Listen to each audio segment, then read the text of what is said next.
Okay, we are all set. Now you can start for the what is that? Professor Share screen. program for the session. Please, for Dr. Nguyen, this time is yours. Thank you. Let me share my screen and slide.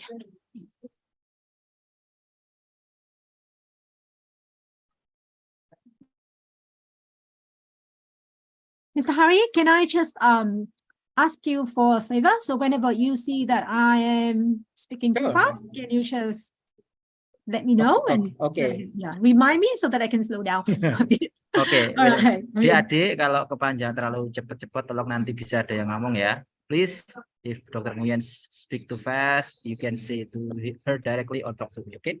Thank you. All right, thank you everyone.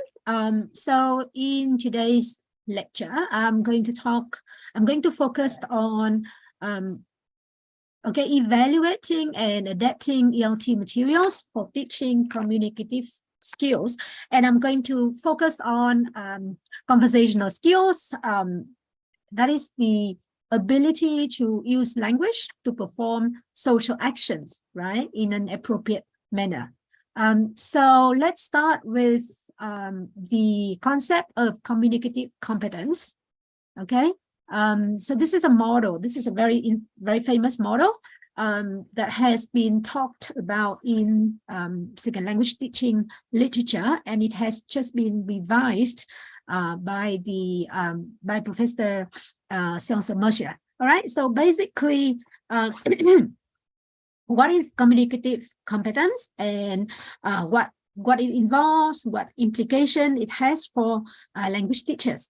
Okay, communicative competence refers to the ability to use language effectively to communicate in social context. And you can see that it involves a number of competences, right? So the first competence is linguistic competence. It means the knowledge of sounds or the sound system of the target language.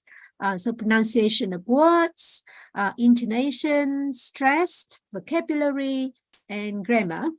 The linguistic competence enables speakers, right, to use the target language accurately as well as fluently for a range of communicative purposes. And then you have formulaic competence. This is the new component that has just been added to communicative competence model in the revised framework, right? So formulaic competence refers to and you can see that it's related to linguistic competence actually, and it refers to knowledge of chunks of language, right, that people rely on for everyday interaction, and it includes, for example, fixed expression.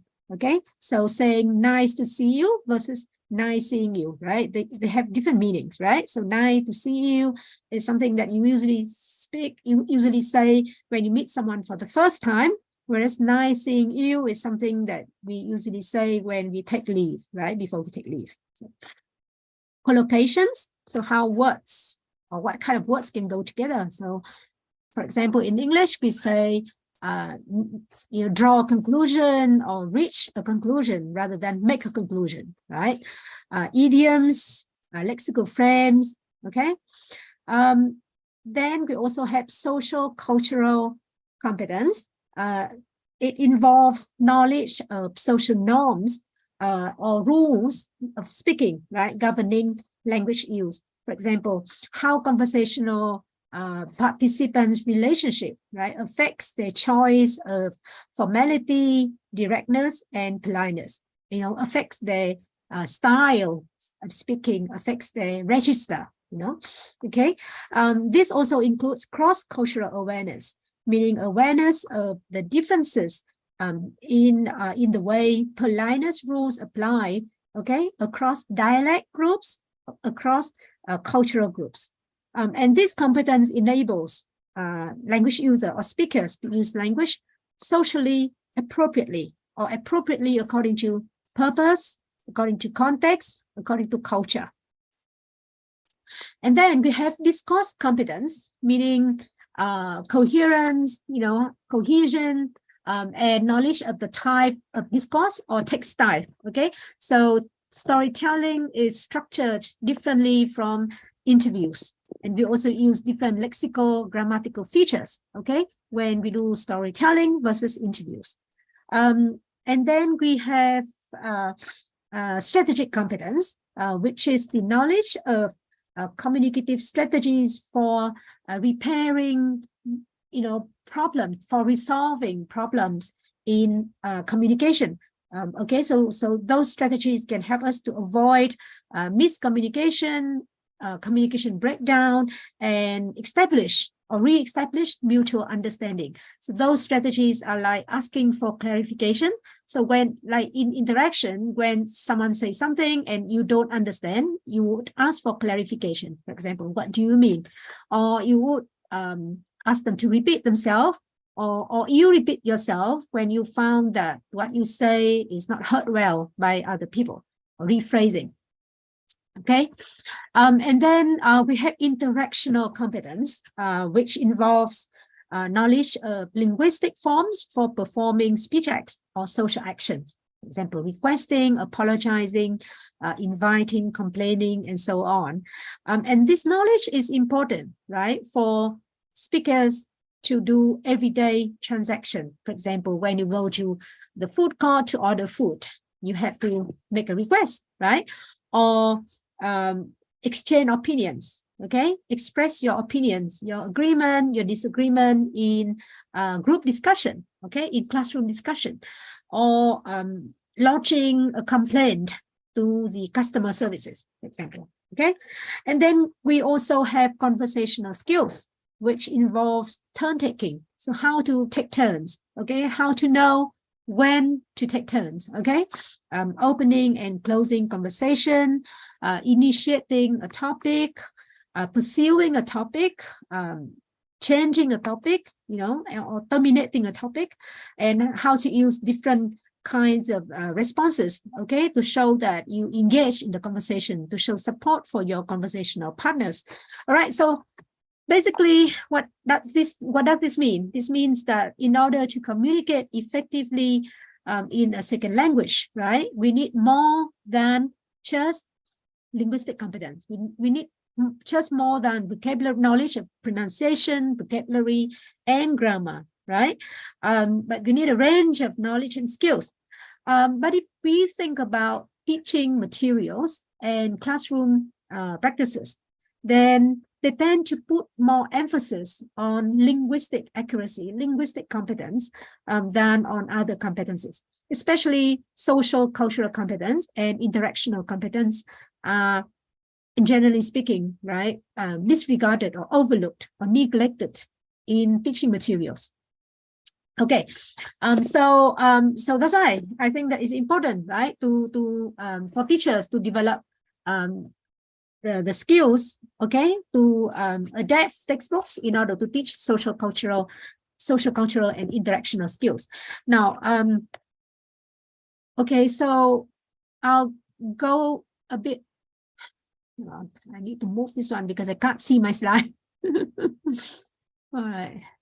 So, all right, okay. So, why social, cultural, and interactional competence matter, right?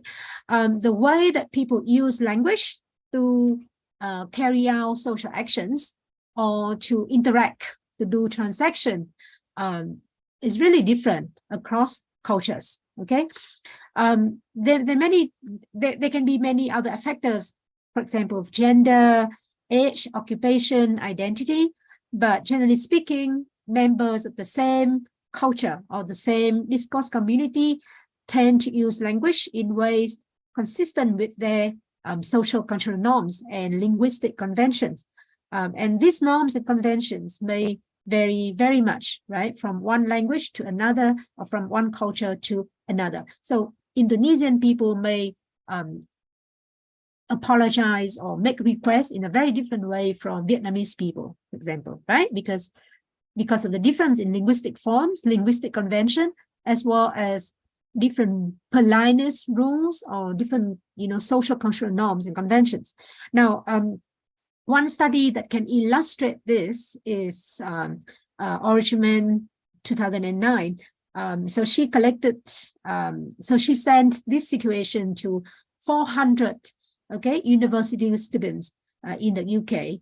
And among the 400 students, right, 100 were native speakers of English, 100 were native speakers of German, 100 were native speakers of Polish, and 100 were native speakers of Russian. So basically, she looked at 4 different languages, right, European languages. Okay, so the situation that she sent to the student is this. Okay, you were sick and missed a lecture. Now ring up a fellow student to ask if you can borrow his or her notes. All right. So, Mr. Harry, how would you make a request in this situation?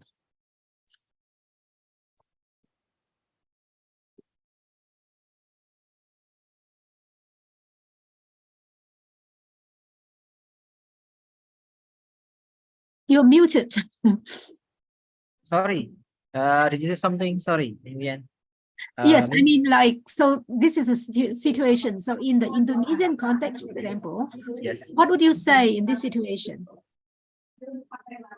you're sick and miss lecture. Yeah. Anybody can help me or help Mr. Hari to answer? Maybe. Hello. You're sick and miss lecture. There's no right or wrong answer, because it's it's culture specific, right? So don't worry.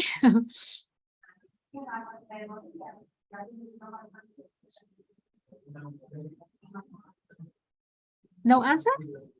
No suggestions?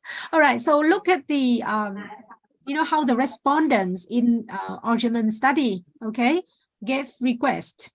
Okay, so we can see that there's 3 types of request forms, in their responses. Imperative request, for example, give me the notes or lend me the notes or get the notes for me made. And question, for example, would it be okay if I borrowed your notes, or can I borrow your notes? So question form, imperative form, and other forms. For example, I have to copy your notes tomorrow. All right. And when she looked at the 4 different groups of speakers, and she found that in English, right? I mean, speakers of English tend to prefer questions much over, right? Considerably over imperative requests. So out of 100 responses, 97 use question form, only 4 use imperative forms. Because in English, right, requests are considered face threatening, right? It's a dispreferred action. So you need to, use a question form in order to give your interlocutor a choice, to, whether to grant you the request or not. But if you look at German, or Polish, or Russian, you can see that the ratio between imperative request and question forms is much smaller. Meaning, like for example, look at Russian, right? 65 people, use question form, whereas 35 use imperative request. So what does this study show us? It shows us that because of the variation, because of the cross-cultural variation and linguistic variation, a great challenge for many second language learners when communicating across culture is to achieve the intended communicative effect. Because if they lack cross-cultural awareness to accurately judge what is appropriate to say or what not to say, how to say it appropriately in certain social contexts, then they may have they may have like misunderstanding, right, with the people from another culture. And they may say things that, you know, inadvertently offend their participant, their co-participant. Okay, so let's look at another. Sure. By the way, let me get a little bit respond about it, by the way.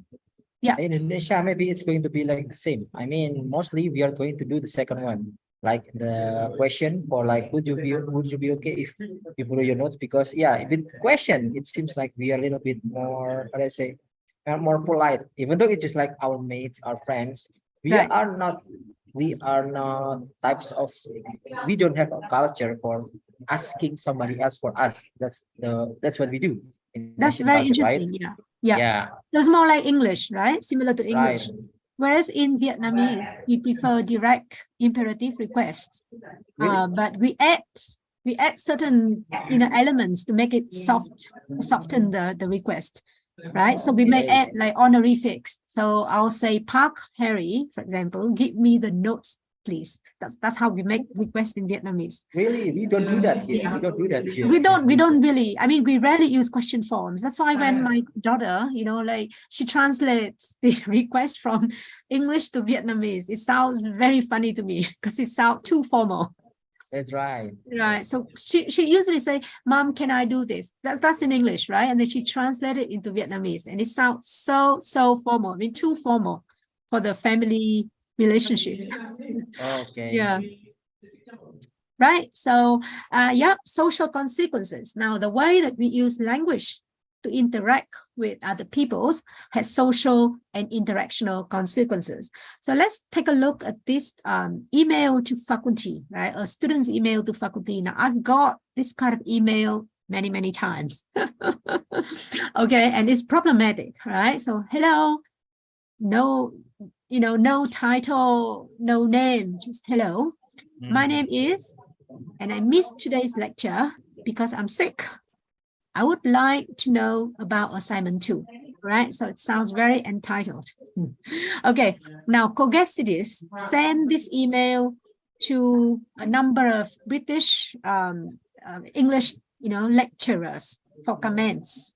Okay, to ask them, how do you perceive the sender? Do you think that the sender is polite, the sender is considerate, and this is what they say. Okay, so they use those adjectives, okay, to describe the writer. Rude, okay, weak, a bit pathetic, imposing, authoritative, lacking in social interaction, abrupt, self-centered, bad-mannered, and rather foolish, lacking sensitivity to others. The student has not been around that much at all. All right, so they obviously they have very negative impression of the sender because of the language, okay, that the writer used. Okay, so the reason for the negative comments, because there's no recognition that the request is additional work for the lecturer. Okay, because the lecturer already explained assignment 2 during the lecture. Okay, but the student missed the lecture. Okay, and there's no obligation for the lecturer to re-explain it. So, I mean, if you want them to re-explain the assignment for you, then you need to recognize or give some kind of recognition of their time.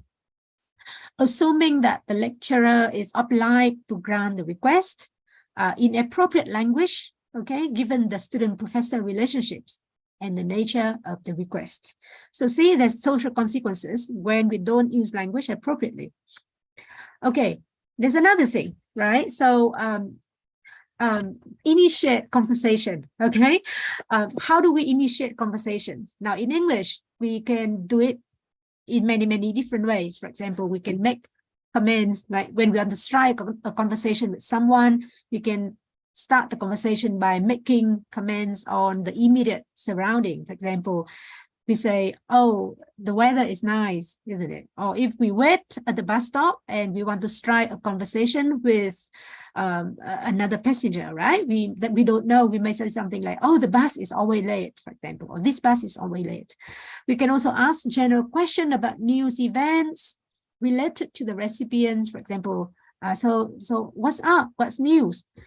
We can draw on the common grounds with them and ask specific questions. For example, have you heard about, Joe coming to the city right? Or drawing on common ground, announcing news. For example, I saw your mom yesterday, or I ran into your mom yesterday at the Starbucks, or Joe came by the other day.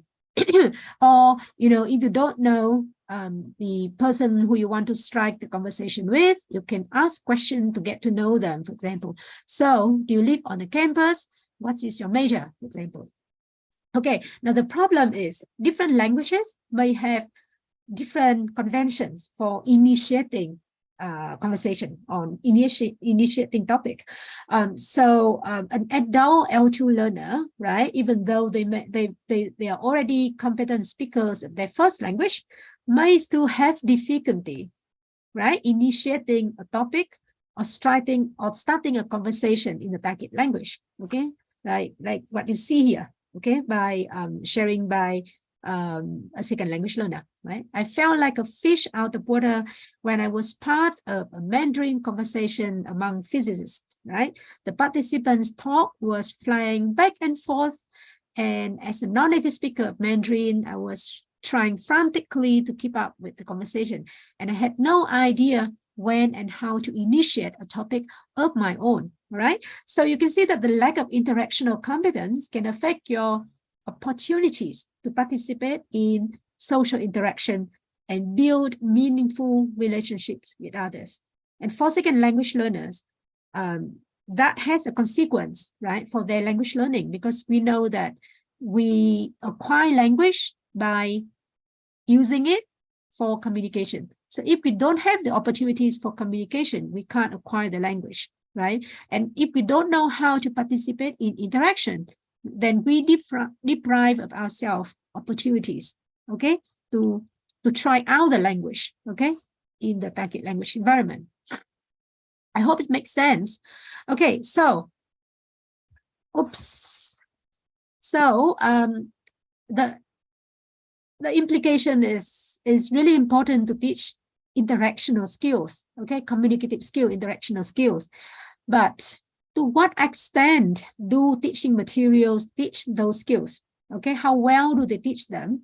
Okay, or in other words, how likely is it for second language learners, okay, to acquire interactional competence through textbooks, through teaching materials? Okay, I'm going to give you some example from the textbook. Now, this is a very interesting example. Okay, I used to use this textbook when I taught in Vietnam. Okay, about 20 years ago. Okay, so I taught in a joint program, okay, between the international school under Vietnam National University in Hanoi with Adam University in Malaysia. I don't know whether you have heard of Adam University, but they have their own locally produced textbooks. And this is what I have to teach to my student. Okay, all right. So, okay, so students are given these sentences, and they are required to match the sentences with the responses, the question with the responses. Okay, let's try. Okay, can you choose the answers? Okay, okay. So number one, are you free this Saturday night? What would be the answer, the response, the right response, the right response? Are you free this Saturday night? Yes, I'm free. Yes, I'm free. Okay. Shall we go out this weekend? What is the answer? What is the right Sure. response? What time shall we meet?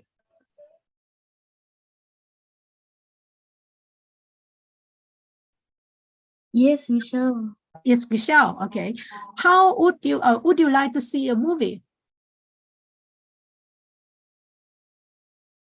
What is the response? Yes, I would. Yes, I Yes, would. I would.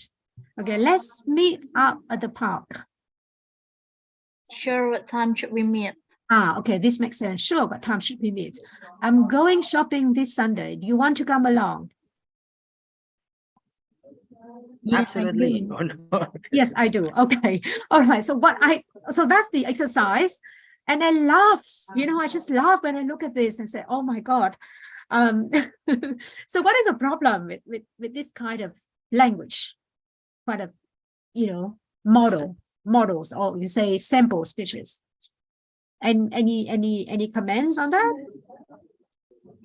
Any comments, Adik? Ayo komentar dong.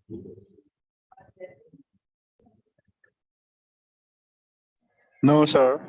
No, Okay. don't say no. Come on, don't say no. Come on, with response. For me, maybe it's like more exercise rather than the task, like what you did Yeah, say last week, right? that's right. Yeah. So this is an example of an exercise rather than a task.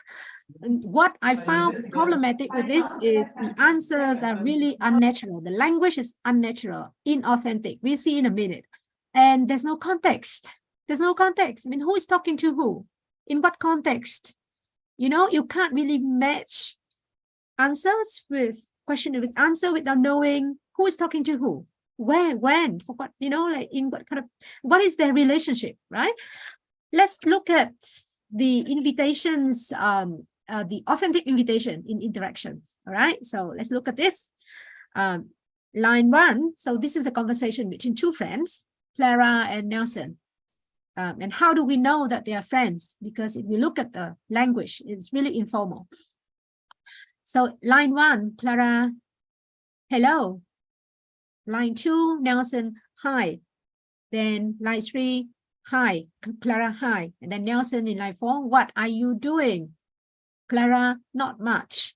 Nelson, what? You want a drink? Clara, yeah. And Nelson, okay. Now this is how the real invitation, okay, is produced in conversation. So you can see that as soon as the conversation opens and the two of them exchange greetings, hello, hi, right? In line 4 here, Nelson asks, what are you doing? Okay, and Clara treats this question as a pre-invitation, and to which she responds with a go ahead signal, not much. Okay, and then her response therefore facilitate the issue of the production of the invitation in line 6, want a drink, and foreshadows its acceptance. Okay, so what we can see from this conversation is inviting is actually a very tricky action, very tricky social action, because on the one hand, we don't want to be rejected, right? Nobody wants to be rejected when you issue an invitation. On the other hand, we don't want to put our interlocutor in a position where they have to reject us, okay? Because that makes them feel bad. So that's why we have to do a lot of testing of the water before we produce an invitation.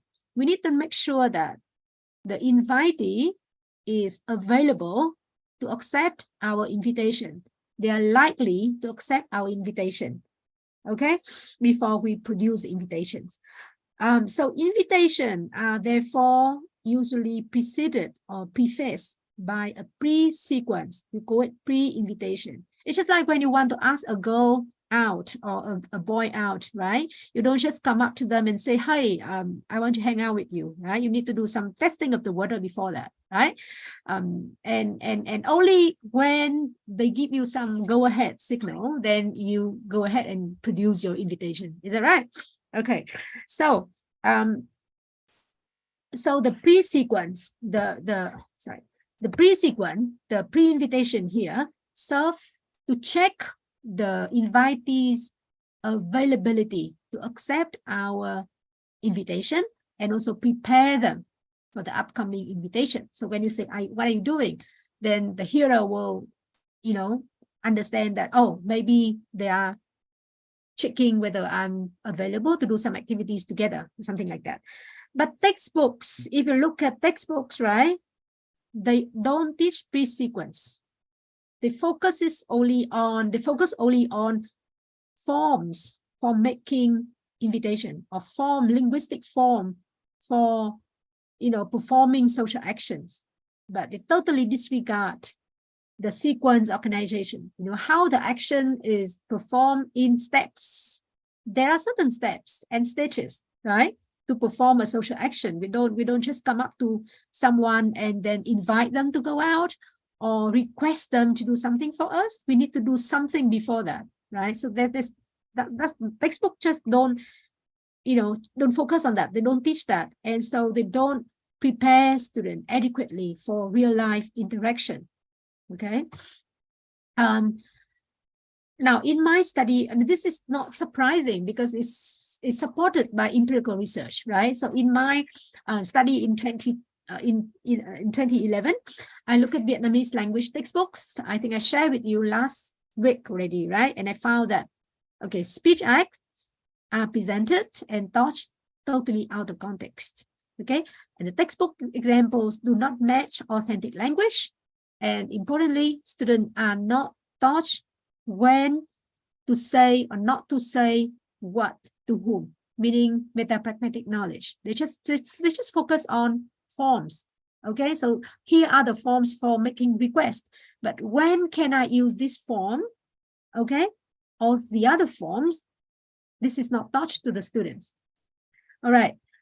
So I think I have shown you this, right? This example, right?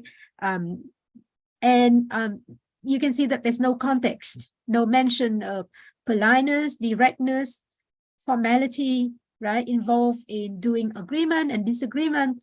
They just give students a list of expression and they say, okay, those are the expressions that you can use when you do agreement and disagreement. And that's not enough. That's not enough for real world communication. All right. If you look at agreement and disagreement in real world interaction, you can see that agreement is performed very differently from disagreement. Okay, agreements are usually performed more straightforwardly. They are, you know, they don't require as much negotiation and interaction of work as disagreement. Why is it? Because agreement is a preferred action. It's a expected response. Okay, in conversation when the prior speaker gives an assessment.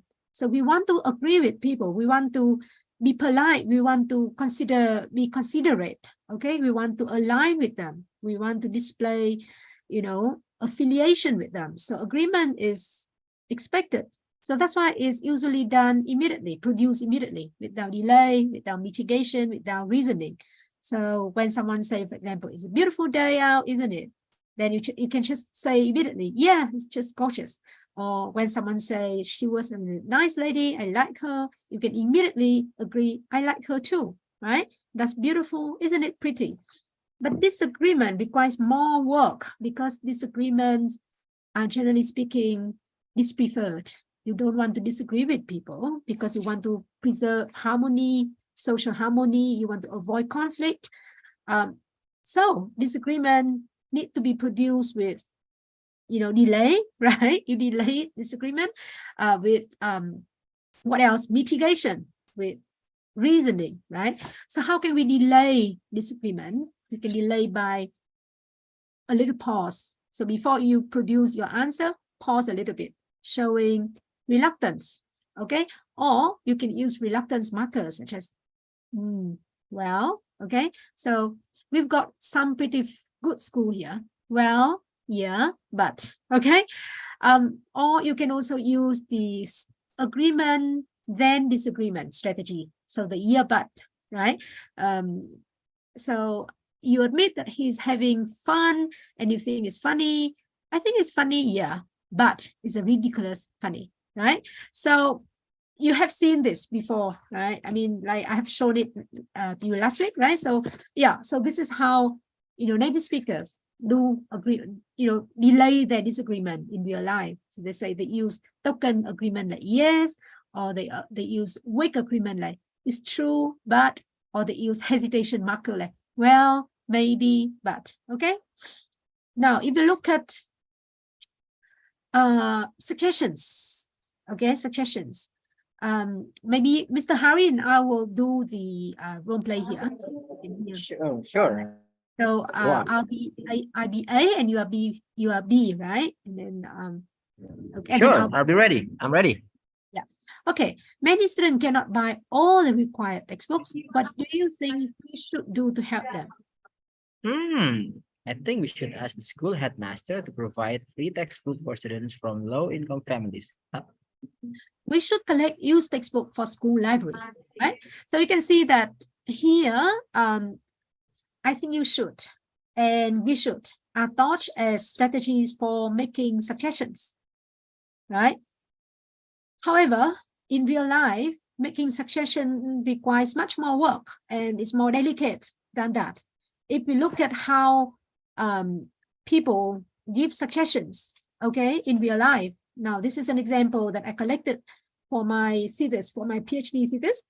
I look at peer review activities and I look at how Australian speakers and how Vietnamese speakers, right, give feedback to each other, how they give suggestions to each other. And if you look at this, okay, oh, well, I think it's a pretty good paper. So giving compliment, pretty good argument. So most of the problems that I have are probably with the organizational structure. So highlight the problem and a couple of grammatical things. To start, I think it seems like both of these introductory paragraphs may be put together, okay, as just one paragraph. It would have been easier because they're both good paragraphs. They're both introductory ones. So I think if they were together, they would make more sense and then laugh, right? So you can see that the suggestions here are very much hedged, okay, and very much toned down to avoid sounding arrogant. Because when you give suggestions, if you are not careful, right, you may create an impression that you know better than the other person, and you don't want that to happen. You don't want them to perceive you as rude and arrogant. So you don't want to impose your ideas on them as well. So here, instead of directly telling their partners that you should do this, you should change this, right? I mean, the speakers here actually use conditional, so conditional clauses. If they were together, they would make more sense, or it would have been easier because. So they use conditional, they use modality like would, okay, to sound more tentative, to soften their suggestion. So they sound nicer, right? Right. So if you look at what textbook teach our learners, our students, and what people actually use, how people actually use language in real life, you can see a big mismatch there. Okay. Interestingly, not only problem with Vietnamese textbooks, but also, I mean, a lot of textbooks around the world as well. So if you look at Petrarchy and Bayer's study, they look at the teaching of request in 5 ESL textbooks used in Australia. So those are the textbooks. Have you ever used one of them?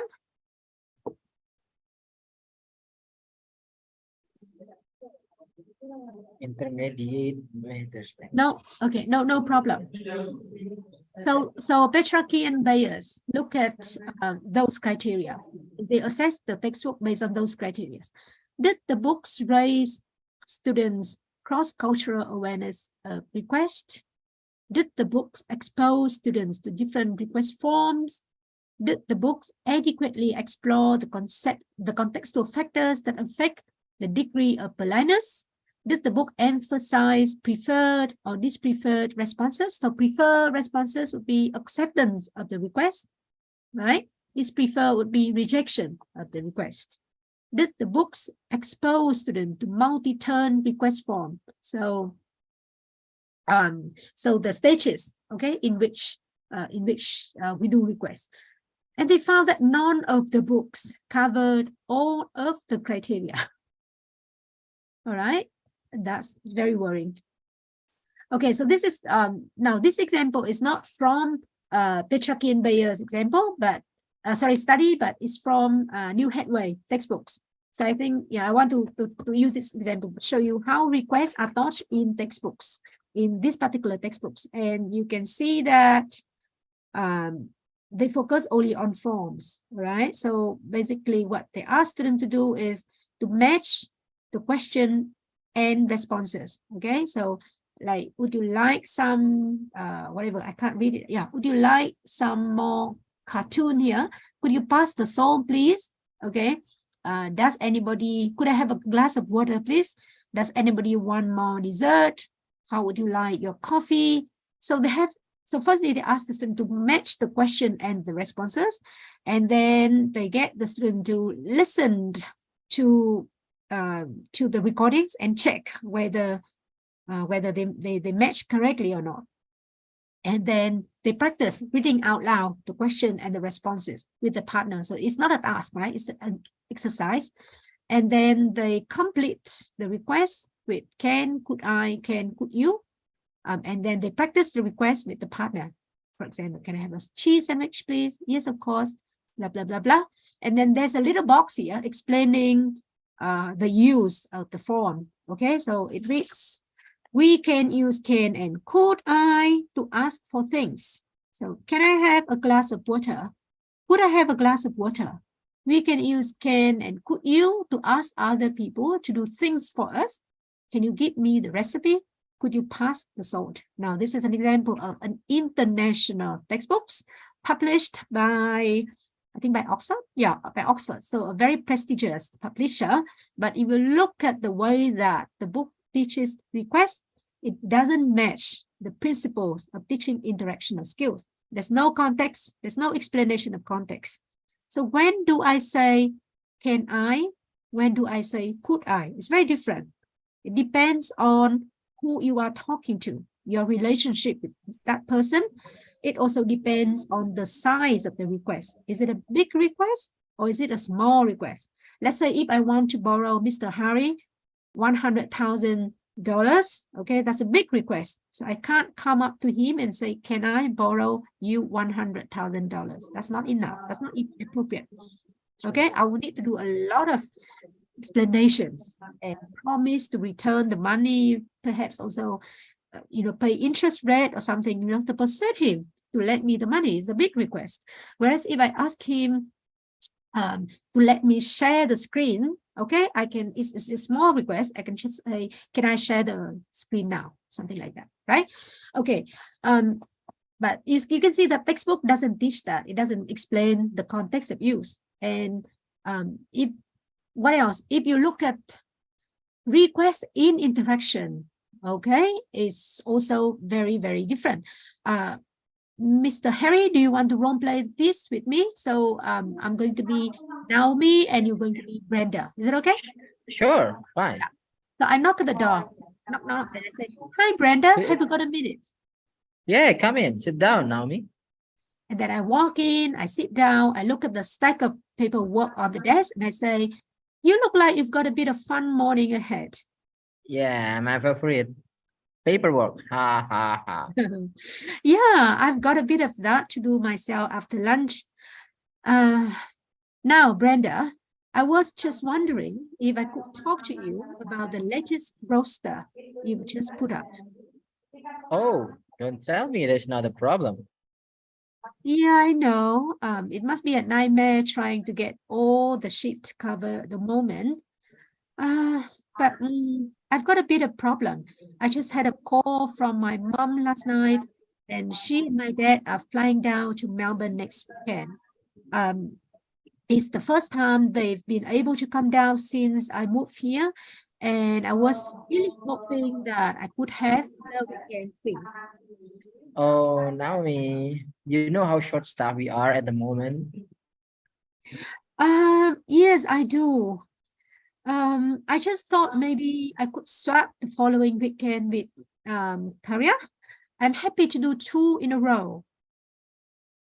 Okay, yeah, so that would be great if Kala okay with it. Actually, she's coming this afternoon to pick up a group certificate, so I could ask her then. Oh, that would be great, Brenda. Shall I pop in when I knock off and check if that's okay? Yeah, okay. We'll sort something out. And then I get up to leave. That'll be great. Thanks, Brenda. All right. So you can see that this is how request is done in real life, because requesting is a disprefer action. It imposes on another person's time. It imposes on another person's freedom of will. So it's produced very carefully, right? So if you look at the sequence or the stages here, okay. So now Brenda is, so you can see immediately that Brenda is Naomi's manager, right? So Naomi opens the conversation with a greeting, hi Brenda, and then checking Brenda's availability to talk. Have you got a minute? Okay, this is what we call pre-request or pre-sequence. Okay, and then there's some small talk, right, to grease social interaction. So some chit chat, right? Like for friendship purpose. You look like you've got a bit of fun morning ahead. I've got a bit of that too. And then she announced her intention, right? I was wondering if I could talk to you about the latest roster that you've just put up. So she does a lot of work before she produced the actual request, right? And then because Brenda's response is not so positive, right? She said, "Oh, don't tell me there's another problem." So because of that, Naomi then gives a very extensive explanation that, you know, her mom and dad is coming to see her, and, you know, she need to see them, for example, right? So only after that, then she produced the actual request. I was really hoping to have the weekend free, right? So the request itself, I think, is produced in very much later in the conversation.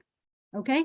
And then when met with another non-granting from Brenda, so Brenda said, you know that we are short-staffed, then she compensated by offering, you know, like to swap with another colleague.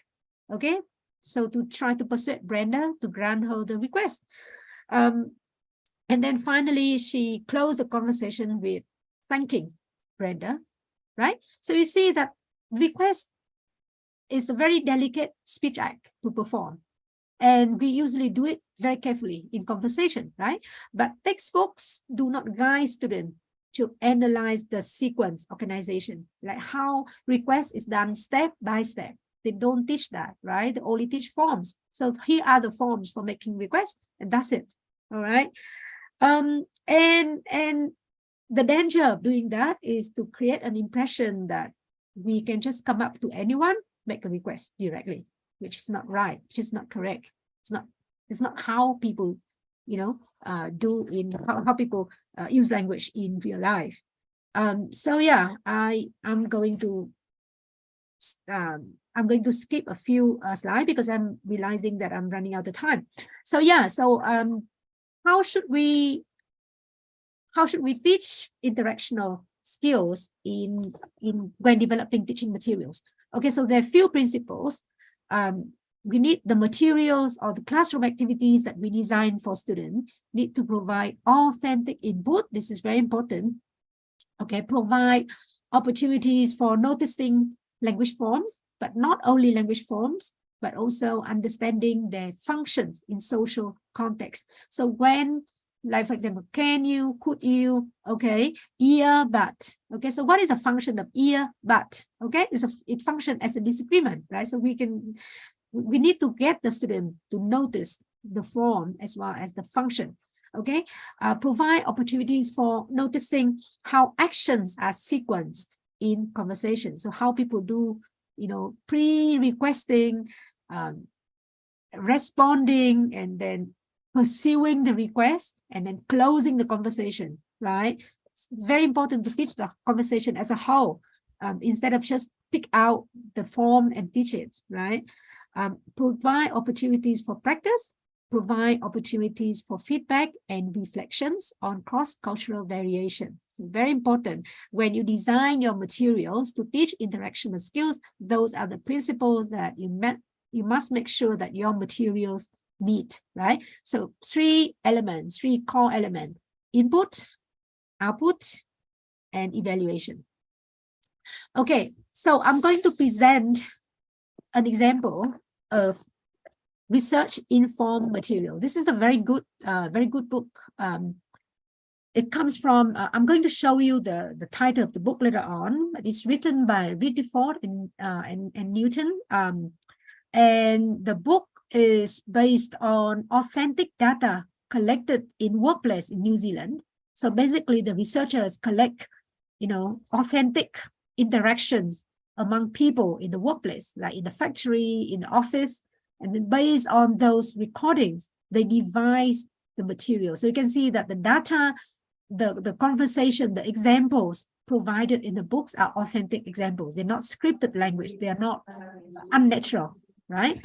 Okay, so this is an example of how they teach requests in the workplace. Okay, so they have firstly they give the student they ask the student to read a short introduction about making requests. Okay, so choosing suitable language to make requests can be challenging. Okay, so tell student upfront that request is something that is really delicate. Okay, if a request is too direct, it can be seen as offensive and can have negative consequences for the requester. Indirect requests, meaning requests that are softened and or tentative, are more polite because they indicate that the hearer has a choice. So that's the introduction, right? So the unit, okay, begins with a short introduction, and then students are presented with the context, okay, asking for a day's leave. Okay, Tom and Greg have worked closely together for some time, so they know each other really well. Greg is Tom's boss. Tom enters Greg's office to request a day's leave on Friday. So that's all the contextual, that's all the necessary contextual information here. Okay, relationship. Who are the participants? Tom and Greg. Who are they? They are colleagues.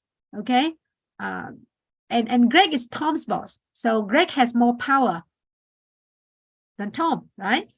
How close are they together? They're quite close. They know each other well. Okay, and where does the conversation happen?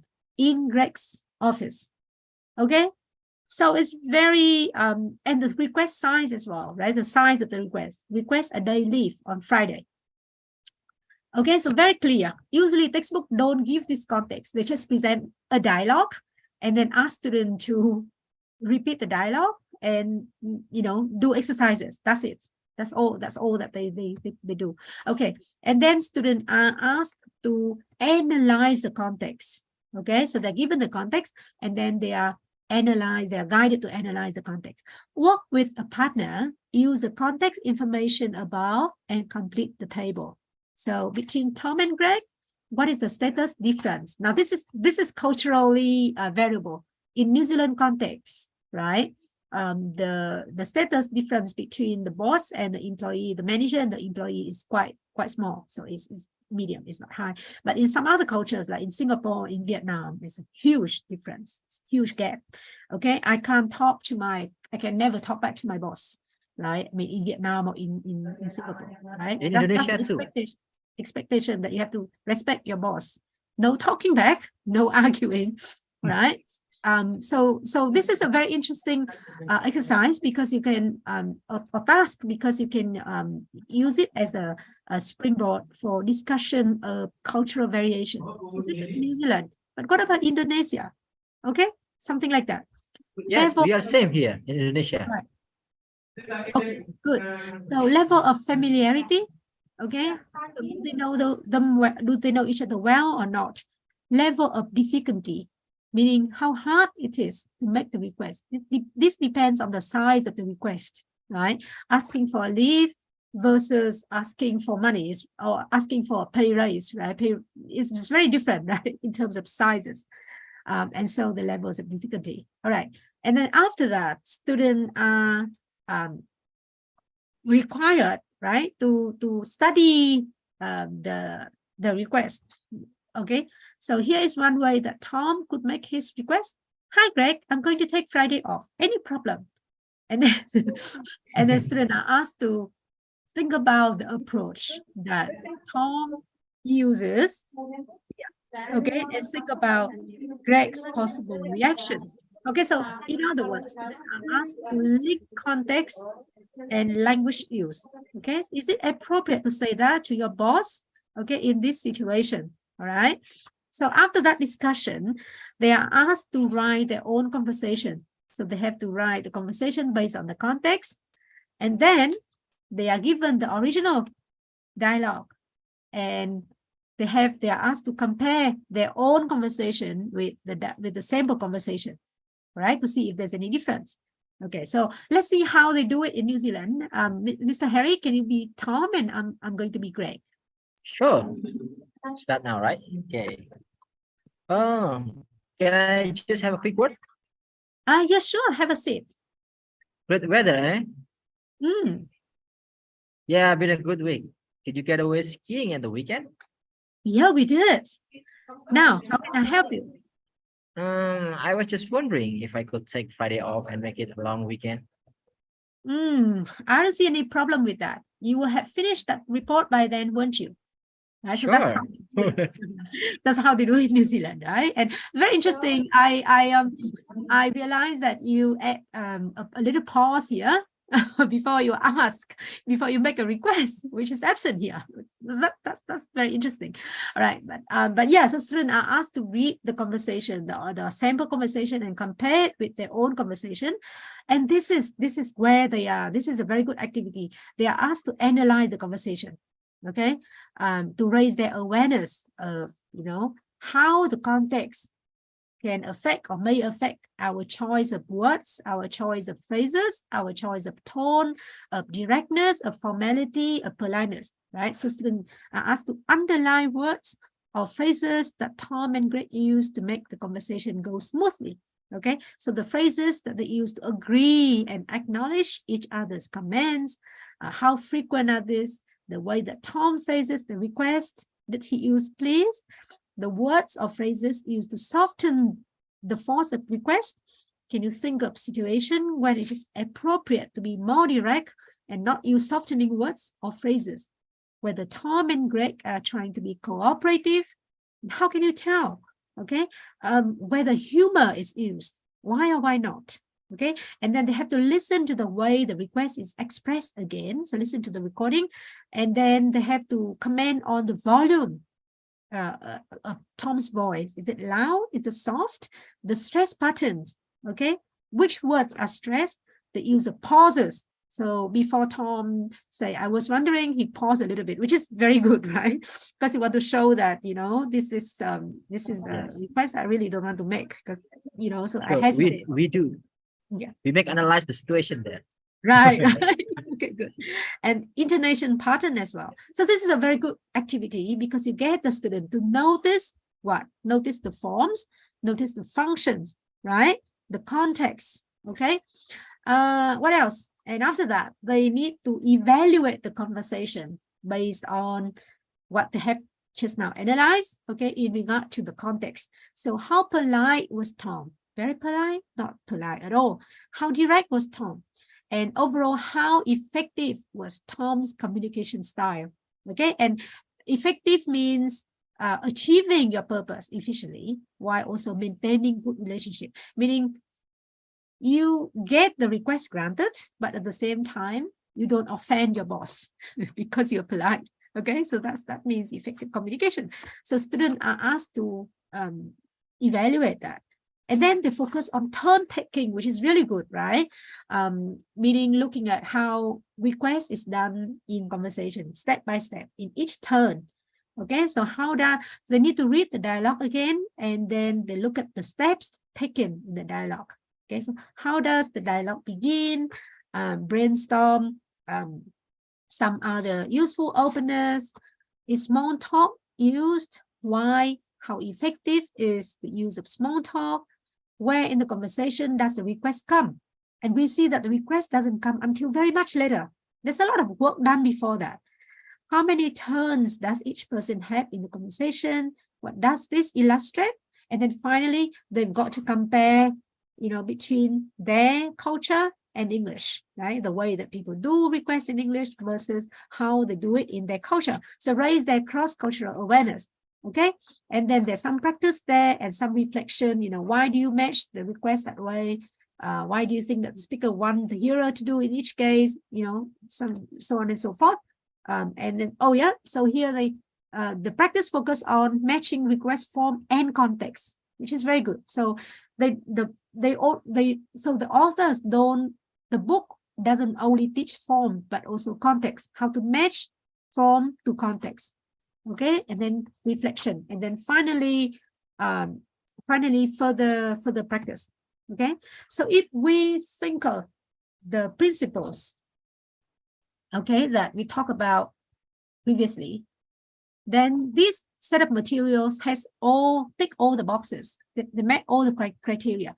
Okay, provide authentic input because the input is based on the recordings of the actual conversation. Okay, in workplace. Provide opportunities for noticing language form, yes. Functions in social context, yes. Providing opportunities for noticing how action are sequenced in conversation, so turn taking, yes. Opportunities for practice? Yes, plentiful. Feedback, reflection? Yes. All right. So this is a good example of how we should design materials to teach interactional skills. All right. And so,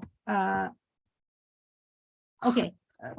I have 2 more slides before we have a little Q&A session. So basically, when you pick up a set of ready materials or textbooks, okay, and evaluate how they teach interactional skills, you can look at some of the guiding questions here to help yourself evaluate materials. Okay, so firstly, look at the kind of input that is provided in the materials or in the textbooks. Okay, so what is the range of interactional skill that is taught in the textbook? Does it cover a lot of skills or not? How are the various speech acts or social action linguistically presented? Okay, so is there any information on cross-cultural variations? Is there a range of linguistic form that has been touched? Is there a focus on sequence organization? So the steps, okay, the step in the dialogue in which people carry out social action, and the kinds of responses, okay, what response is preferred, expected, what kind of response is not preferred, and that's why need to be performed more carefully. What type of contextual and meta-pragmatic information included, what methods and techniques are used to teach, okay, and what tasks and exercises are used to teach as well. All right, so you can use those questions to guide yourself in the process of evaluating materials before you make the decision of whether to use the materials or whether to adapt the materials.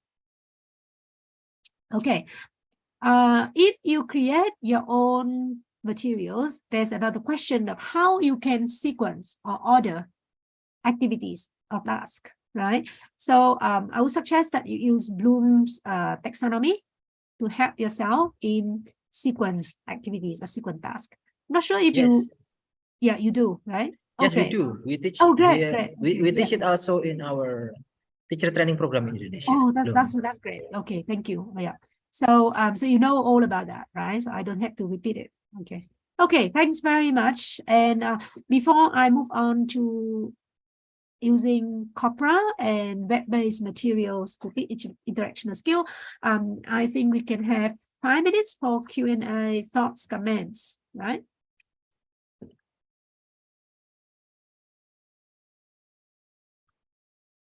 Students, adik, if you have any question, please share to us, to Dr. Nguyen or to Mr. Hari, that's fine. That would be great opportunity for you to discuss it with Dr. Nguyen about what the information that she already shared today. And I think if you are like reluctant to, you don't want to raise your hand and ask, you can type in the Q&A, right? And then Mr. Harry Sure. can. Yes. Ada nggak adik-adik yang mau ditanyakan? Ini saya harus pakai bahasa Indonesia ini biar kalian mau. Oke, ayo. Halo? Anyone? Oh. Yes, Mr. Oh, good. Siti and Elsa. Who's first? Elsa, maybe? You're going to first? You're going to be first? Yes, sir. Oh, Elsa, you're a boy. Kamu laki-laki toh? Yeah, Pak. I thought you're the girl. Your name is Elsa. Elsa is my daughter's favorite character. Yeah. Yeah. Elsa. Please go on, Elsa. Okay, I want to ask about second paragraph. There are 3 things of communicative language, of communicative competence. Number 1 is discourse competence, strategy competence, and interactional competence. My question is, when we learn about the 3 communicative competence, do we have to go in order, or we can randomly select to study? Okay, that's my question. Do we need to study all of the 3 different competences, or can we just focus on one, right? Is that your question? Yes. So when you say study, you mean do research, or do you evaluate the textbooks, or what do you mean? Inside of inside of communicative competence there is discourse, strategic, and interactional. When we want to learn, do we have to go in order on we Oh, I can see. randomly choose like the two study? Okay. All right. So you can see that communicative competence is a holistic kind of competence, right? It requires a variety of skills and knowledge. So in order to have developed communicative competence, you need to develop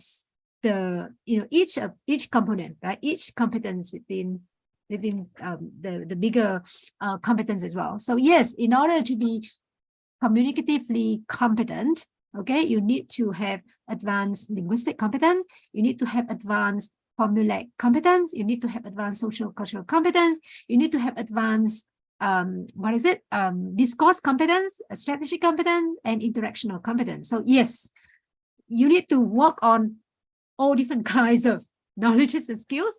But proficiency is competence is multifaceted, right? I mean, a person may be very good at one domain or one competence, okay, one domain of knowledge, but not very good in another domain of knowledge. So you may want to decide for yourself which domain of knowledge or competence you need more work on. Okay, so I think that for a lot of foreign language learners or second language speakers like myself, I'm also a user of English as a second language, right? English is not my first language. So for myself or a lot of other second language learners that I observe, linguistic competence may not be the problem. We have advanced knowledge of grammar. We can write perfect sentences, grammatically correct sentences, no problem, right? Coherence, cohesion, not a problem when we write, when we practice writing and we write a lot, then we can improve that. But what is lacking, what is really difficult and problematic is interactional skills and social cultural competence, because simply because we don't have the environment to observe how people do interaction in the real world. And simply because those are the skills that are really, very subtle, right? I mean, if you are not taught explicitly, you're not, it's very difficult to pick up, right? Because of the variation, of the differences between your language and culture, your cultural schemata, the way that you use language, and English as well. So to me, interactional competence, social cultural competence is the area where we need to put more emphasis on, when teaching. I don't know whether I have answered your question or not.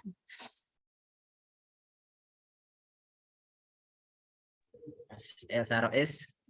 Hello, Mr. SRS. Yes, sir. Is it enough for the answer, or is it answer the question? Does this answer your question? Yes, that's enough. Thank you, Miss. Thank you. Okay, how about the others? Siti Alda, seems like you're going to have a question, right?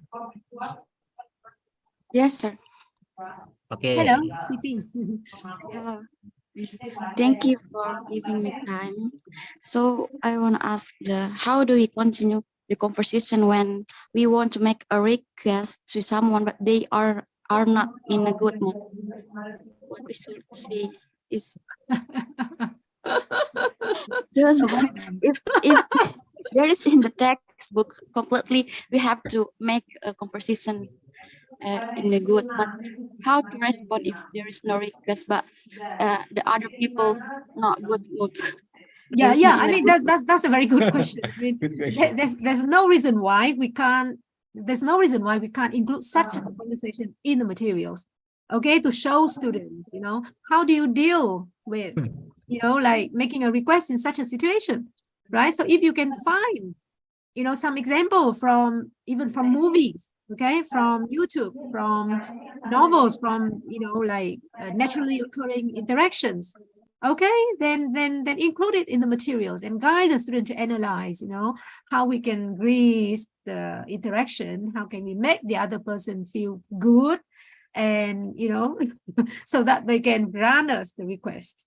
Yes. I mean, conflict, how to manage conflict, how to handle conflict is a very important skill to develop, right? So yeah, so we should include it in textbook, in material, I believe. Sure. Yeah, I agree with that. All right, thank you. Okay, that's enough. Thank you. Thank you. Thank you.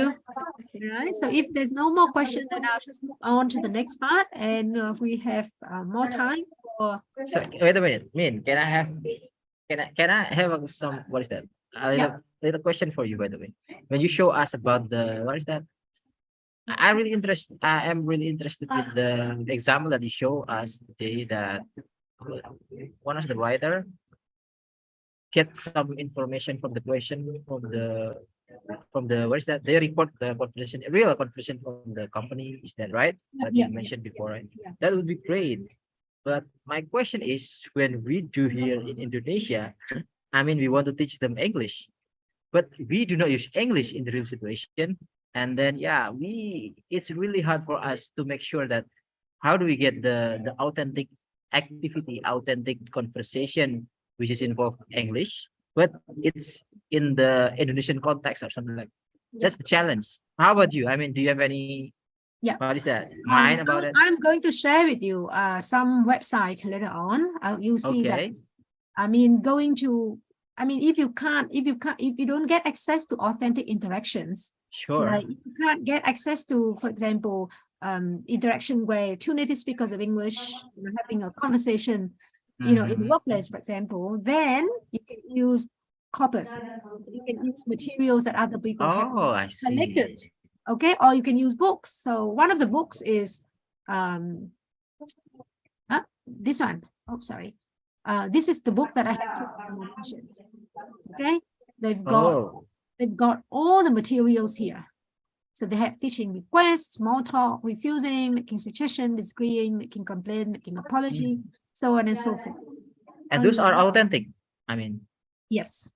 oh, they're taken from the And, authentic activity. I think I can send you the link later on. I need to search up the link to this this project, but they put everything on the website, on the internet. So they've got a lot of recordings in the actual interaction. Oh, that would be great. Yeah, I need to search up for the link. It's called Workplace Interaction Project. It's conducted by the professors at the School of Linguistics and Applied Linguistic Studies at Victoria University of Wellington. Oh, in New Zealand. Okay, thank you. That would be great. All right, thank you. Okay. All right, so let's move on to the next part if there are no more questions or comments. Is that okay? Ada lagi adik-adik? Any other questions? I think enough for this session, by the way. You may go on. Yeah. All right, so I'll move on to talk about using corpus, okay, to design materials, and I'm going to share with you a case study, right? So yeah. So firstly, what is corpus and why corpus? So corpus is a collection of naturally occurring language. Okay, can be spoken, can be written text and discourses. So it's a collection of naturally occurring language, but not language in the form of isolated words or sentences. But a corpus consists of spoken and written like text, the whole text, right? They are the text collected by so they are machine readable, right? Meaning they can be analyzed automatically with softwares. So some examples are British National Corpus, the Corpus of Contemporary English, COCA, right? The Michigan Corpus of Academic Spoken English, the Cambridge and Nottingham Corpus of Discourse, and the Vienna Oxford International Corpus of English, the Voice. This is a corpus of English as an international language interaction, English as a lingua franca interaction, meaning interaction among second language users of English all around the world. Okay, so if you remember the link that I shared with you last time, the English corpora, okay, so all these corpora can be accessed from that link. but you need to sign up for an account. Okay, I mean, and I use a free account, so that's why I mean I have a limited number of searches that I can perform at a time, right? So if I use upgraded account, then I think I can do more searches, but it's not necessary for me at the moment. But anyway, so that's about corpus, and why corpus, right? So we use corpus materials because, as we have seen before, commercially available teaching materials usually do not cover, okay, all interactional skills or pragmatic features that are necessary for interactional competence development. And usually the samples, the language samples in textbooks are not authentic, as we have seen before, whereas corpora provide authentic examples, right, of language use in context. Okay, so I'm going to share with you a case study by Badumi Halik and her colleagues in 2015, and she used corpus in order to design teaching materials to teach agreement, disagreement, and asking for clarification. Okay, so what she does, I mean, what they do is firstly select a corpus, and in this case, they selected the Michigan corpus, right? This one, the me case, okay, the Michigan corpus of academic spoken English. And this corpus consists of 200 hours of recordings from the University of Michigan, including recordings of lectures, okay, classroom discussion and lab sections. So a wide range of academic spoken, right, context or spoken discourses. Now, the reason why they chose the Michigan corpus of academic spoken English is because they are designing materials to prepare students to function in American universities. All right, so that is the target context for them. So that's why they decide to use Michigan corpus of American spoken English. But if your purpose is to prepare students to communicate in English as a lingua franca context, meaning where they communicate with people from Asia, from Southeast Asia, from Europe, those are L2 speaker like themselves, then you may want to use voice, okay? So the second step is identify the candidate expression, meaning they search through 5 textbooks, okay, to compile a list of expression for agreement, disagreement, and clarifications that are taught in the textbooks, okay? And then the list that they develop, right, that they compile, is then used to check against the corpus, okay? And then they use the search function in the Michigan corpus, okay, to look for the expression in the list, all right? And then they record the number of occurrences of each expression and number of texts in which the expression occurs as well. And this is to make sure that an expression not only occurs frequently, but also is used in many different contexts, many different types of discourses. All right, so I'm going to show you later on. So this is an example of, how they do it. Okay. Now, this is the link to the Michigan.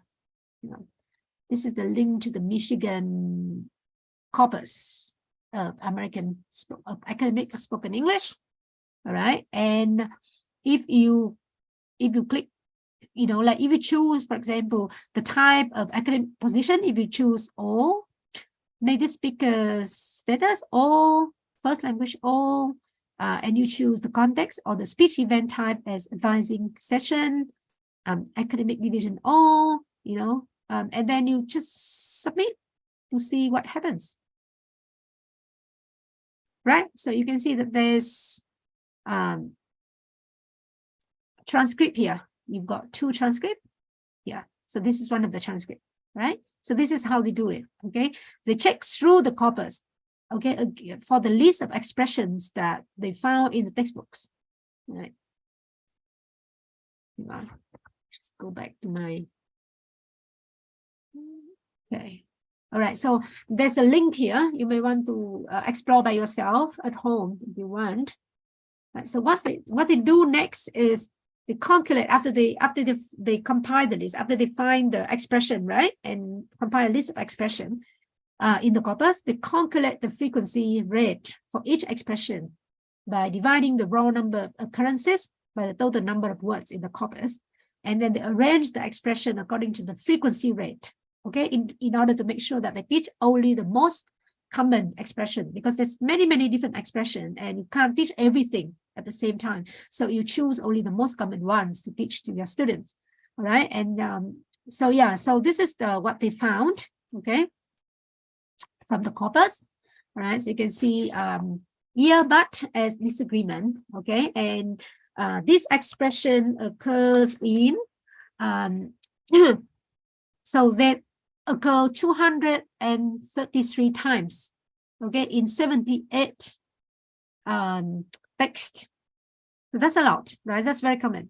Okay, what I mean as a clarification, occurring 195 times in 65 texts, for example. Okay, okay, but as another expression of disagreement, occurring 170 times in 64 text, right?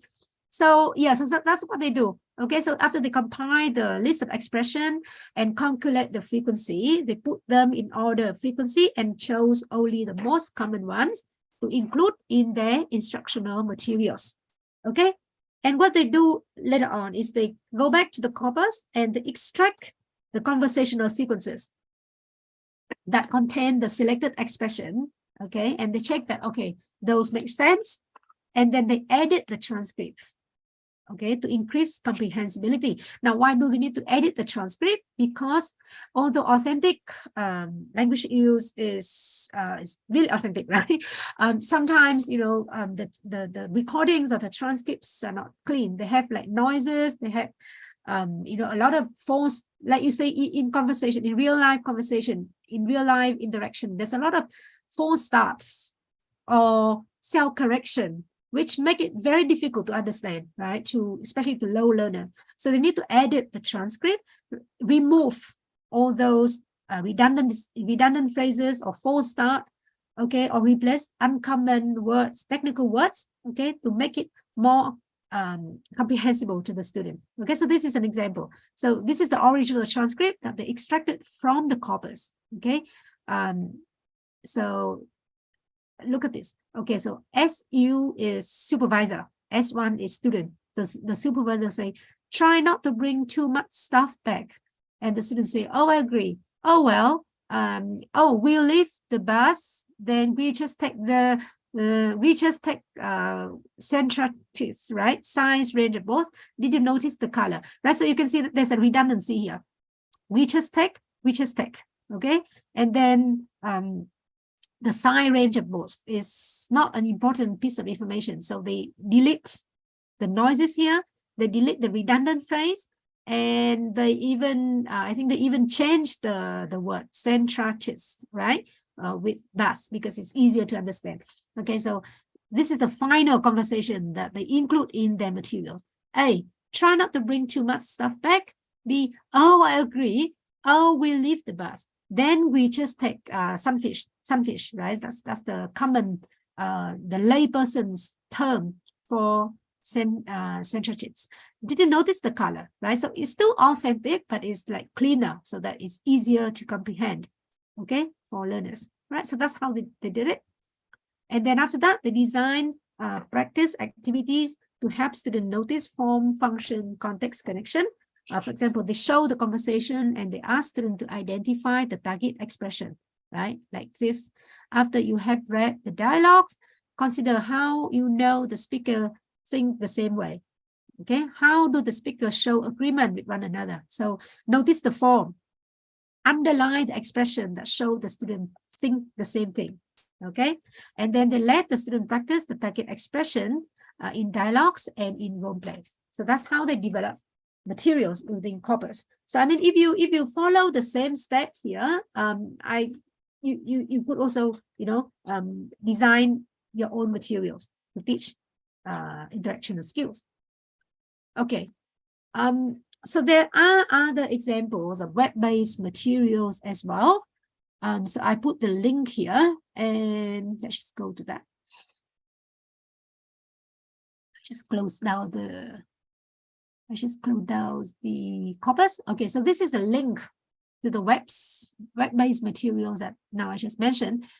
So if you go to the first step here, okay, there's a whole explanation for teachers. Okay, so what is pragmatics? Why is it important? Why we teach pragmatics? And then this is still under construction, but there's still a lot of information, right? You may want to check back later on. Okay, so speech act, how, so a lot of information about different kinds of speech acts like advice, suggestions, apologies, complaint, so on and so forth. And video resources, this is wonderful, right? So if you don't have access to authentic materials, you could just go here and download the video to teach, okay? And importantly, okay, let's just listen to one conversation here. Let me share the sound. Share sound. Okay, so let's listen to a conversation.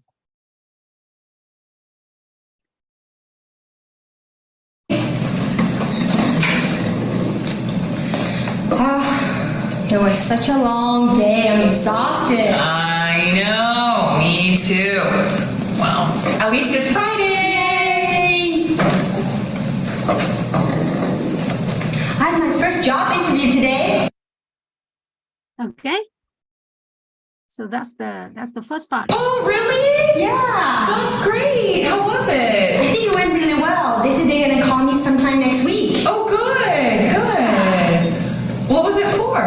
It was library assistant. Oh, Yeah. you got the job. Thank you. Me too. Yeah, well, I mean, you spend so much time in the library, they might as well pay you for it. Yeah, right. Hey, what was the name of that article we were supposed to read next week? I think it's Ortega. Oh, yeah. But there were quite a few, and I wanted to print it out before we left. I can look it up quickly for you. Oh, thanks. All right. And there's a transcript here as well that you can download. Okay, and adapt it if you want to teach to your student. All right. So this is the transcript. Okay. Right.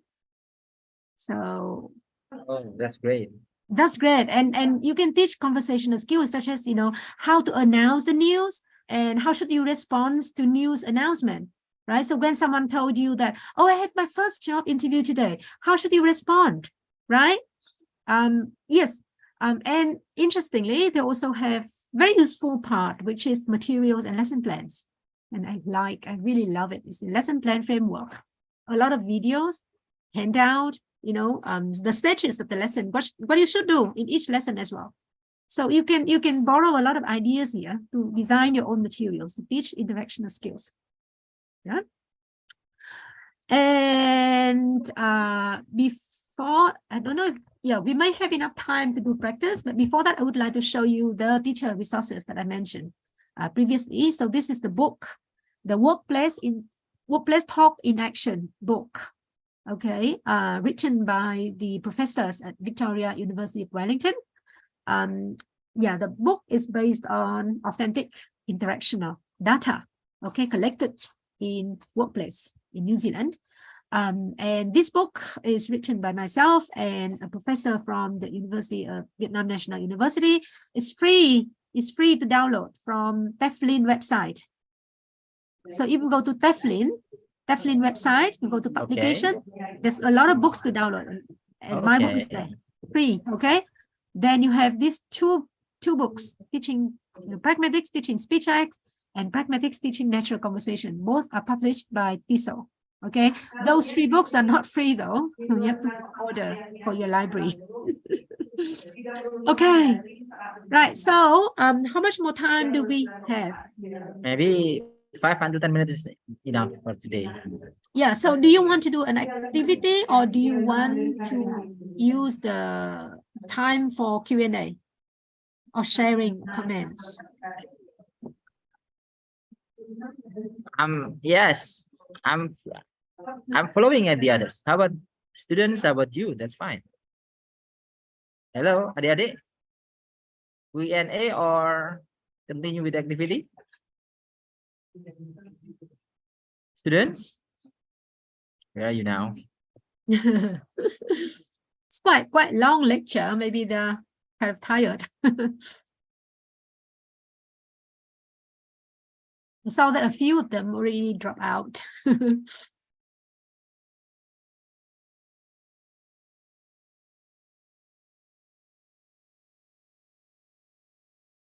So if like it's too tiring, maybe we could do the exercise by yourself at home, and there's a link to the video here.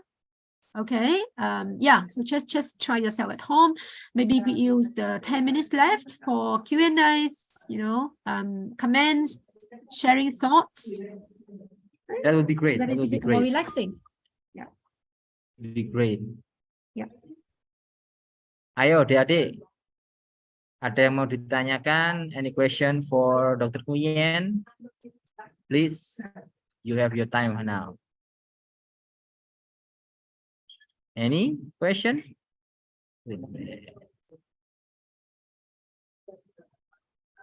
Does it make sense so far? For me, it makes sense, and I hope for the students also, it's going to be make sense. Yeah, I think they could, like they could re-listen. I mean, they could listen again to the recording and look at the slides at the same time. That could, Yes. yeah. I'm going to But- send you the slides after today. Yes, and we also rely it in YouTube. So anytime my students wants to see the record of this today's lecture, they can go to our department YouTube and they can open it again. So you can also see that in my lectures, I connect all different areas within language teaching and language studies, right? Because they're all important for language teachers. Yeah. So teaching grammar, teaching methodology and materials, right? Pragmatics, teaching pragmatics and materials. So all very different, areas. You have to draw on different kinds of, knowledge base, right? In order to teach effectively. Yes, Yeah. but maybe my concern is like this. My students here mostly are from the second year students of my department here. So the output of this class, I mean the outcome of this class is they are going to create the not textbook by the way, but for the model for the junior or senior high school student. So maybe when you show us the examples, like really authentic, good material with long conversation, maybe this is not what they're focused for the outcome of this class, because they are going to teach not teaching, but they are going to make some material for junior high school and senior high school students here in Indonesia. And yeah, mostly right now, the textbook for the junior high school and senior high school, they are still, like what I said before, mostly it's kind of exercise-based books, which not really concerned with the situation or something like that, because the level of the English proficiency itself from the students in junior and senior high school, they are not really, they are still need to be improved before we talk about this kind of, situation or pragmatic situation. But I think at least, I mean, even if you don't want to teach them like a whole long sentence, a whole long conversation, at least if, the patterns of strategies, if they can match real life use, that's still better than, let me just give you like this example. Let's just go back to the example of teaching disagreement. So if you look at this disagreement, right, they're not authentic, because this is not how we do disagreement in real life. So Yes, how that's about instead of teaching this, then you're teaching this? It's still short, but it's authentic. Sure. Yes, I agree with that. Short conversation like this, but like modify it because this is difficult, right? So make it shorter, but it's still authentic. I mean, the patterns still match how people do it in real life. How about that?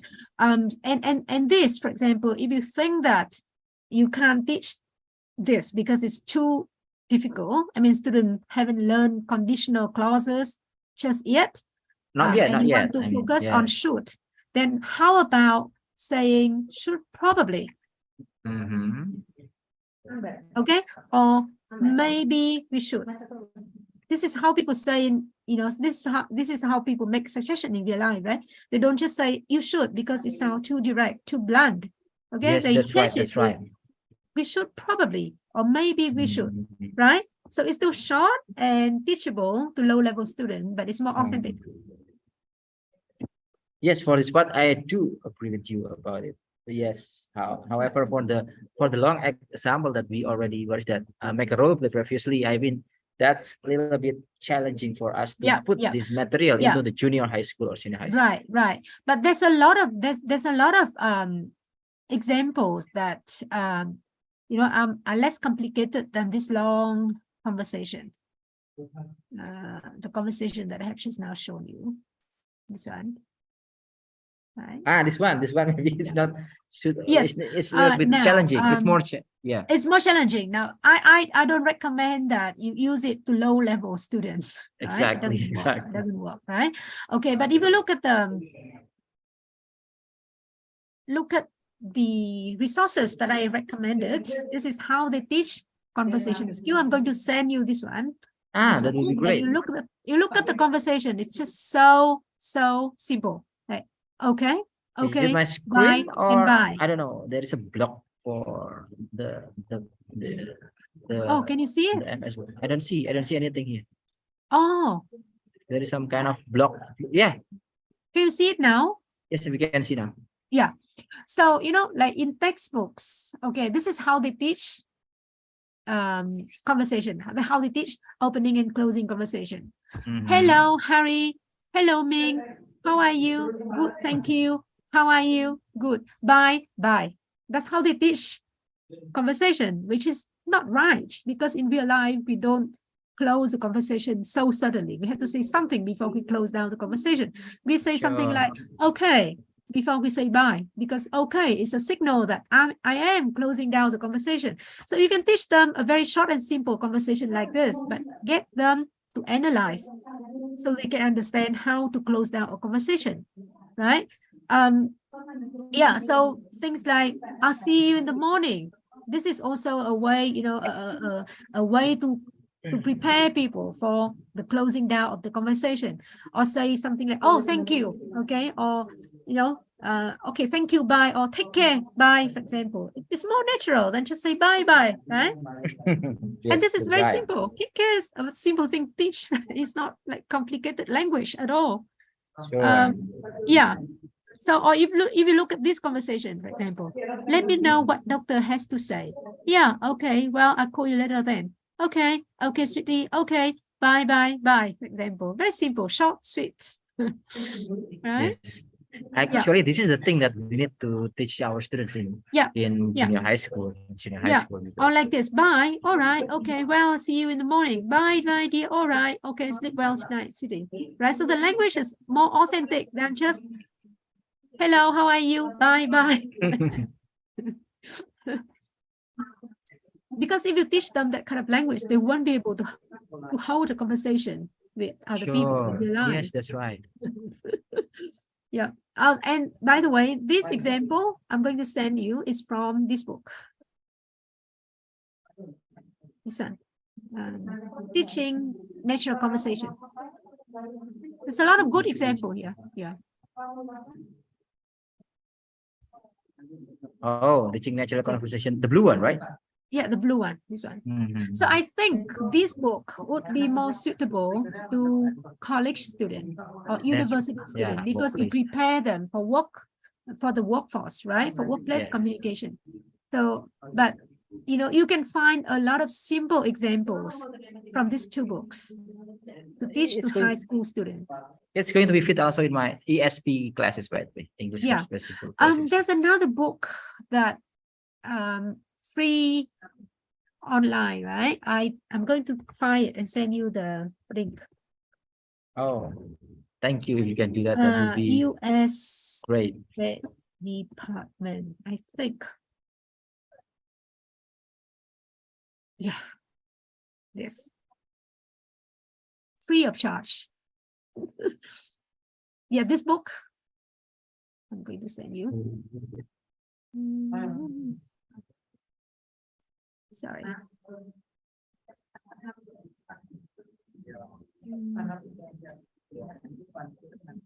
Hang on. Is it some kind of government website or something? Yeah, it's from the. Oh, how can I go back to the chart? Sorry, I'm a bit. No, no problem. No problem. It's fine. I can't go back to the chat thing. Chat thingy. I don't see it. Where is it? Ah, here it is. So here's the link. Yes, thank you. Yeah. And if you go to the different lesson here, some are very easy. Okay, some are very easy for, like, for example, how can you take leave, right? So hello, I must be going, for example, right? How do you say goodbye? Okay. And telephone conversation openings, right? It's also a very simple one. Okay. Are you listening? Okay, back channel behavior, for example, this one. All right. So I believe that you can find plenty of suitable examples to incorporate in materials for high school students. Okay. Of course, I'm definitely going to this website later on. Yeah.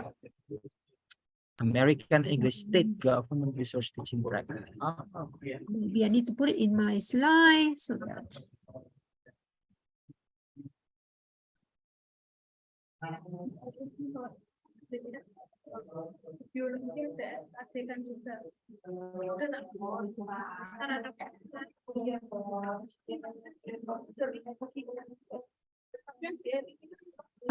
Yeah, so I think the principle is that when you teach interactional skill, you need to make sure that your materials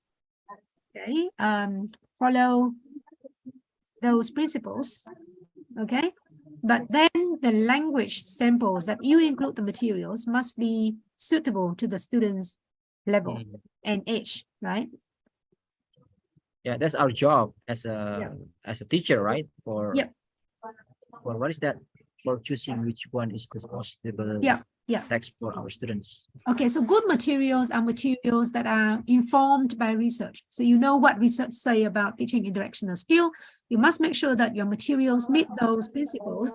But on the other hand, it must be suitable with the context where you teach, right? We talked about that last time, meaning it must be suitable with your student proficiency level, their age, their culture as well. So choose the texts that are at their level instead of, very difficult text, but, authentic, right?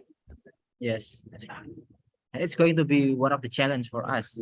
As for you, my students, hello everyone, so you listen up, right? It's going to be the challenge for you, for us, after you graduate from this university to be a good teacher. You have to do what Dr. Nguyen said. You have to be able to pick up the good material for the students, authentic materials, and of course, we need to understand the proficiency of the student itself. That would be the challenge, and also we need to understand more about it. Yeah. Gitu ya, adik-adik semuanya. Halo, bisa jawab? Okay, I think everyone is, some of the students are already disappearing, more students. Yeah. It's already 2 Maybe hours. we need some break next time. Sure. Like between 2 parts, we need some break for everyone to just stand up and stretch. That would be a great idea. Maybe for the next week we can do that. Yeah.